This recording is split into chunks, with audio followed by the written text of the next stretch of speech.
Have you ever felt that pang of anxiety in your chest when you see a new notification pop up about customer feedback? Whether it's a review in your store, or a comment on social media, or a reply to their receipt email, that moment of uncertainty can be nerve wracking for all of us, but it's something that every single online entrepreneur has to learn to deal with. I mean, do you really even own a business if you haven't ever thought, oh crap, a review? What if they're mad? Well, today we're talking about it, the good, the bad, and the sometimes downright confusing customer feedback.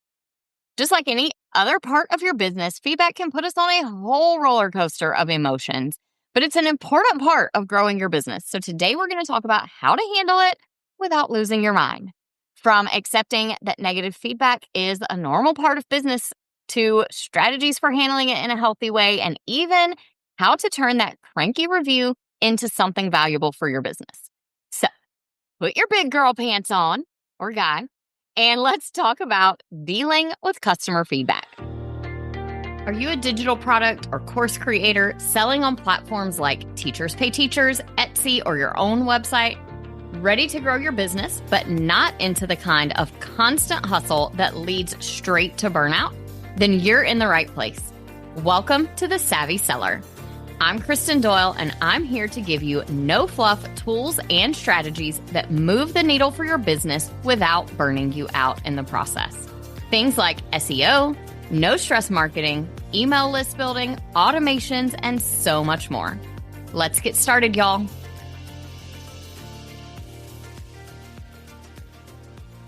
First off, let's get real about feedback and how it actually works in the online business world. I want to share 3 mindset shifts that totally changed how I look at reviews, and they might help you too.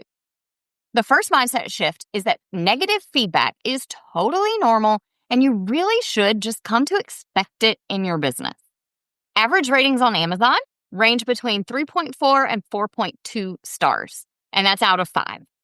Etsy recently changed their star seller criteria from getting 95% 5-star ratings to 95% 4.8 or higher.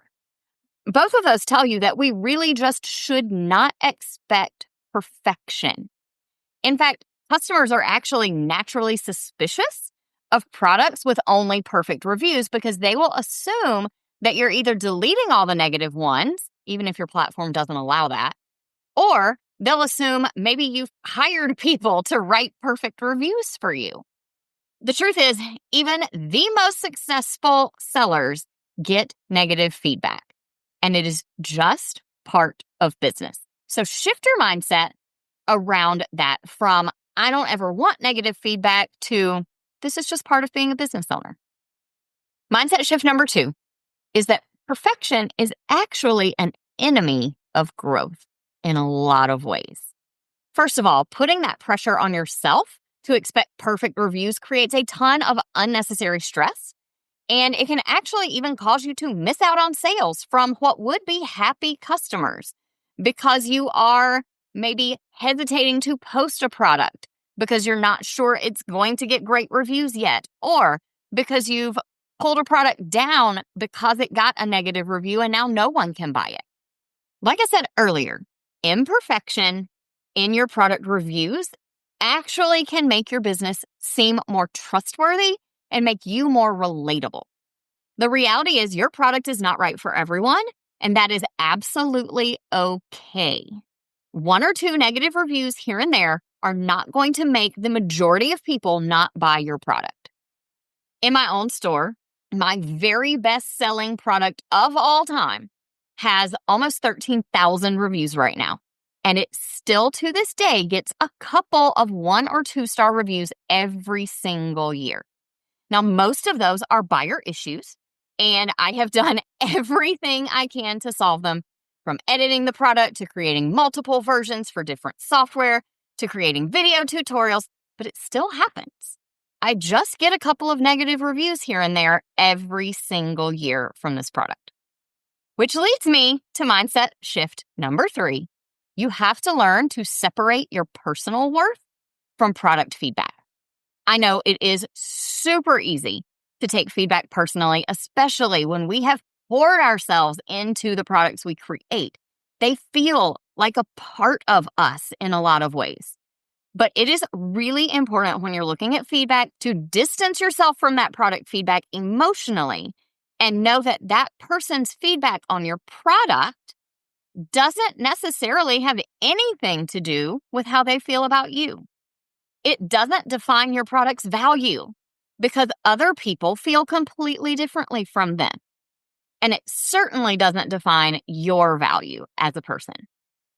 Feedback is subjective. Everyone has different opinions, different things that they were expecting to see or they were hoping to see when they got your product. And it's also dependent on the context that they're in. Maybe it just didn't work for them because of something super specific that you never would have been able to address. So try to make sure to separate yourself from the product feedback that you're getting. All right, so those are some mindset shifts I want you to try and adopt. Now let's talk about some of the actual day-to-day stuff you can do to keep that feedback from ruining your whole day or your week. The first strategy is to take control of how and when you receive feedback. Right now, pause this podcast if you need to. Go to your apps for wherever you sell and turn off real-time notifications for feedback. The truth is you do not need to be available 24/7 and you shouldn't be available 24/7. When feedback is rolling in constantly, it will grab your attention, take you off track from whatever else you were doing, whether it was product creation or marketing for your business, or maybe you were just trying to step away from your business and do something personal. That feedback alert on your phone is going to grab your attention and take you off track. And if it's great feedback, then yay. But if it happens not to be, it'll derail you for the entire day sometimes. So go in your apps, turn off the real-time notifications for feedback, and then schedule in specific times in your week to go in and review feedback. Once a week really should be more than enough. This kind of takes on a format of batching, where you spend one batch of time every week or every month to go in, look at your feedback, and deal with anything that needs to. This helps you to still be able to serve any customers who need help, but protect your mental space and your peace throughout the rest of the week. I would really recommend you create some strict boundaries around when you do your feedback review. Don't do it on the weekend. Don't do it right before bed. Definitely don't do it right before you're ready to get into product creation mode and you need to be feeling confident and good about things, because you just never know what you're going to find. So schedule some time for it that you know you'll have something good to do after it to pull you out of a slump just in case you get negative feedback. Reviewing feedback is actually also one of the first things that I would suggest you hand off to a VA if you have one or you're ready to hire one. My VA goes in and reads all of my feedback once a week. She sends me any really great ones, so I get those feel-good moments. But she also lets me know if there are any issues that I actually need to address. But I never have to see those baseless complaints or the issues that she can solve for me, because she takes care of that stuff without me having to see it. It really helps keep me focused on the things I need to be doing in my business and not worried about people who just didn't like my product. The second strategy is you need to give yourself a support system, especially for when you get difficult feedback. Pick a business friend or a mastermind where you can trust these people and you can vent about difficult feedback that you're getting in a safe place so that you can get it off your chest and then move on. Sometimes you might even vent to someone who doesn't understand your business at all. In fact, one of my closest real life friends doesn't do anything related to online business, but she's a close friend. We go on walks a lot, and I have vented to her about feedback more times than I can even count. In fact, we are still to this day, every now and then, referring back to a customer who bought a downloadable PDF product from me and left feedback that they were really upset that this product didn't come laminated. Now, I was annoyed because I got a 1-star review for something that's not remotely my fault, not even a possibility. right? I can't make your digital download become laminated for you. I don't live at your house. But when I shared this story and my frustration with her, she immediately came back with, what do they want you to do? Make it come laminated out of their printer? Send them a self-laminating printer? What are you supposed to do about that? And we had a good laugh about it, and we're kind of still laughing about it now. So sometimes getting perspective from someone else who is totally outside the situation can really help you see a little humor in some of those negative reviews that you might get. And it can help you just to deal with that frustration. So share both the frustrations and the celebrations with someone around you. The third strategy is to have a plan in place. As a teacher, I was encouraged by a mentor to start creating what she called a smile file. If you're a teacher, you probably know exactly what I'm talking about. It's where you take those little notes that students or their parents write you, and you put them in a box or a binder or something so that you can pull them out on the really hard days and remember that you're making a difference and you're doing good things. And yes, people do like me. So I would create a smile file of those positive comments you get from buyers and the really good testimonials. Screenshot them, drop them into a folder on your computer. And hey, maybe before you review your new feedback on your batching day, open that up, look at a couple of good ones, and remind yourself that people are really happy with your products overall, and that whatever comes up in negative feedback today, most people really like your stuff. The other piece of my plan for dealing with feedback is I have a list in my Notion database, dashboard. I'm not even sure what we call them in Notion. I have too many apps, you guys. I have a list in Notion of to-dos and notes. It's just one spot where I jot down quick things that I want to do. And one of the tabs in there is called my one-day list. And so as you're looking at feedback and you're seeing things that maybe you can do to improve something, I'm not talking about those urgent fixes where there's typos or something's pages are missing or something like that. But those one-day ideas, jot those down in a one-day list somewhere like I do in Notion.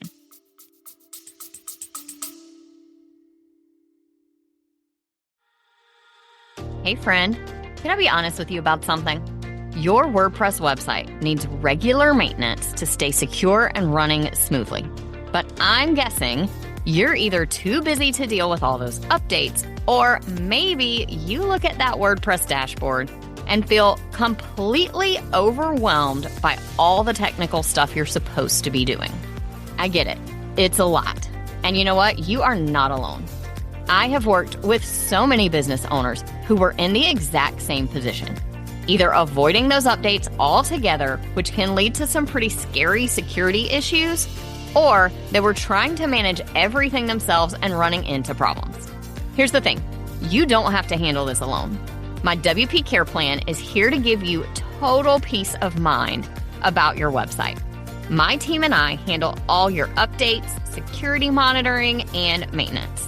We monitor your site 24/7, visually inspect your website every single week, and make sure everything keeps running smoothly.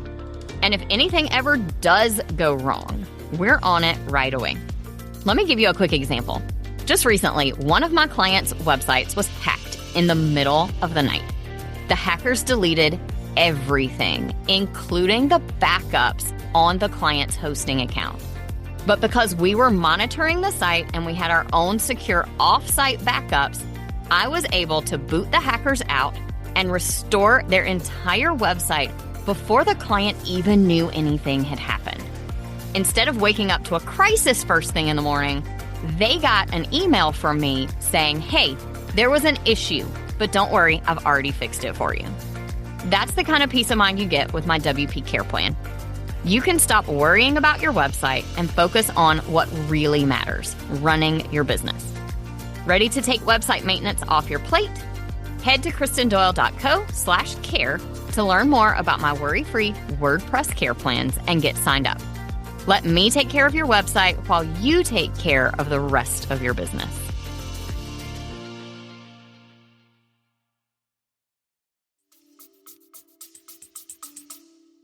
All right, the fourth strategy, and this one is probably the most important one, is to make sure that you are paying attention and recognizing when the feedback is not about you. Keep in mind that we have lots of factors that affect how we feel about the products that we buy, and your buyers are the exact same way. Sometimes feedback clearly reflects their problem, not yours. In fact, I have gotten feedback that was 5-star feedback that says, "This is really great. I love it. I hope I can use it next year," but it totally did not work for this year's students. See, that's an example of a time when the customer really loved my product. It just didn't work for her class right then. And things like that can happen. Honestly, getting a 5-star review that looks like that is pretty rare. Most of the time, you're going to get knocked off some stars because they weren't able to use the product. But I share that 5-star one to remind you that people can be truly happy with your product, and it still doesn't quite work for their situation right now. So make sure that you're paying attention to those sorts of keywords and phrases in those reviews that let you know that this is really about them, not about me. At the same time, some feedback is constructive, some is not constructive. I've gotten feedback that said, "Really just didn't like it." Well, okay. What am I supposed to do with that, right? There's not much I can do to make a product better or to get any useful information if that's all they say. But when the feedback has anything constructive, pay attention to that so that you can use it. And we'll talk about how in just a minute. All right, so those are some strategies for handling the feedback internally in your mind. But what about actually responding to these people? Do you reply or not? What do you say? Let's talk about how to respond without making things worse or without spending your whole entire day mentally drafting that perfect reply. First of all, some feedback does not need a response. That person who just said, "I just didn't like it," they don't need a reply. What are you going to say to them anyway? Every negative feedback does not have to have a response. People are smart enough to look at feedback and know when someone said something that doesn't need a response. When it comes to negative feedback that does deserve a response, I would say feedback that deserves a response is when they identify a problem because you want the next person reading your feedback to see that you solved this problem or that you pointed them to a resource to help solve their problem. Likewise, when it comes to positive feedback, very early, very new products, you might want to respond a little bit, but there's typically no need to reply "thank you" to every single review that you get, because most of the time, the person who left the review doesn't get notified anyway. And all that does is push those reviews down the page so that people are seeing a whole lot of you saying thank you and not a whole lot of buyers who are happy with your products. So I typically don't respond to positive feedback unless it's really exceptional and I have something special I want to say, something beyond just saying thank you. For negative feedback, I respond anytime that there's something for me to answer. If there's not, then I don't respond. Sometimes no response is the best response because when you reply, that review now gets longer on the page because now it's the review plus your reply. And that draws more attention to it. So if there's nothing positive you can say, maybe no response is a better response in that case. Ultimately, responding to feedback is about how the person viewing your product deciding to purchase it or not is going to see that feedback, not about replying to the person who has the problem. Now, when it comes to replying, keep that fact in mind and create your responses focused on how a future customer is going to see it. Because like I said, most of those replies are actually going to be seen by future customers, not the original person who left the review anyway. So think about how you can solve their problem with something like a sandwich method, where the first thing you say is nice, and then you give an answer, and then you close with something nice again. Keep it factual. Keep it solution-oriented. Don't show a bunch of emotion. Don't tell them how disappointed and upset you are that they were upset with you. Because, like I said, it's all about how a future customer will see this. Think about starting that response with a "thank you so much for pointing out this issue." And then move into how you have solved it or how you're going to solve it or how they can solve it if it's really a problem on their end. And then close with, "I hope this helps. Feel free to reach out if you have any other questions," something like that. So you're starting and ending your feedback on a very positive note. Now, one big tip for you when it comes to those responses, that feedback that causes your emotions to run really high, is I would really recommend that you read it and wait 24 hours before you respond. Another thing you can do is you can pull up your favorite AI tool and you can tell it what you really think. Tell ChatGPT or Claude what you really want to say and ask it to help you be nice. Because AI tools, as frustrating as they can be in some parts of our lives, they are really helpful for helping us rewrite something and make it more polite than we would make it on our own. And if you're not sure that the reply you've written is a good one, you can always do what I did when I was teaching and send that email you want to send to the parent to a friend, to another entrepreneur, to your spouse, whoever, to look over it and make sure that it really does sound polite and professional and positive. Keep in mind that your response to their feedback says a whole lot more about you than their feedback says about them, at least in the eyes of a potential buyer. Now, when it comes to addressing feedback, I know sometimes we can spend a lot of our time rehashing the feedback, thinking about how to respond, just digging into it over and over, going back and forth.